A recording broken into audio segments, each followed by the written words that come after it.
Prep ni apa dia? Prep ni adalah point, reason, example dan point.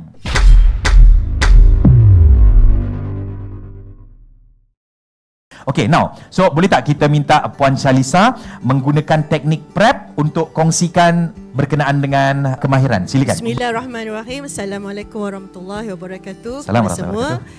Okay, saya Puan Shalisa Chia Syabuddin daripada SIAS, yang mana SIAS ni adalah di bawah pusat latihan pengajar untuk kita nak train tenaga pengajar TVET lah, di bawah Jabatan Pembangunan Kemahiran. Pernah dengar World Skill Pertandingan Kemahiran, tuan-tuan pernah dengar? Ianya di bawah Kementerian Sumber Manusia lah.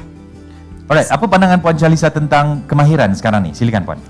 Okey, pada pandangan saya, setiap manusia mempunyai ability ataupun kelebihan masing-masing, yang mana kita sedar atau tidak sedar, masing-masing ada skill yang kita minat, dan secara tak langsung tu kita memang mahir ataupun kita pakar lah, okay, pilihan bidang masing-masing.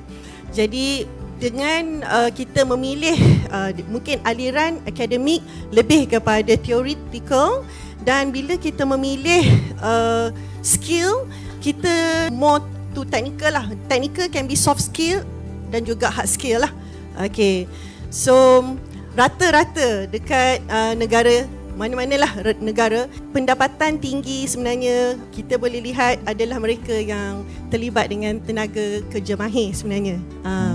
Dan juga pernah saya lihat juga dalam beberapa kajian yang mana, maaf kalau ada daripada APTA, banyak juga lepasan graduan yang menganggur. Menganggur kerana mereka lebih kepada academic base. So sekarang ni dekat Malaysia we more focus on TVET lah. Okay, TVET. So ulang semula pendapat utama Puan sebagai penutup.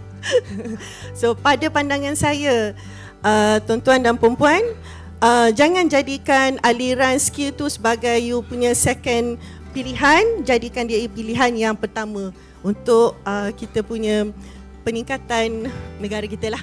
Okay, ekonomi. Okay, thank you. Kita bagi satu tepukan murah pada Puan Shalisa. Puan Shalisa, expect tak hari ni kena petik? Unexpected.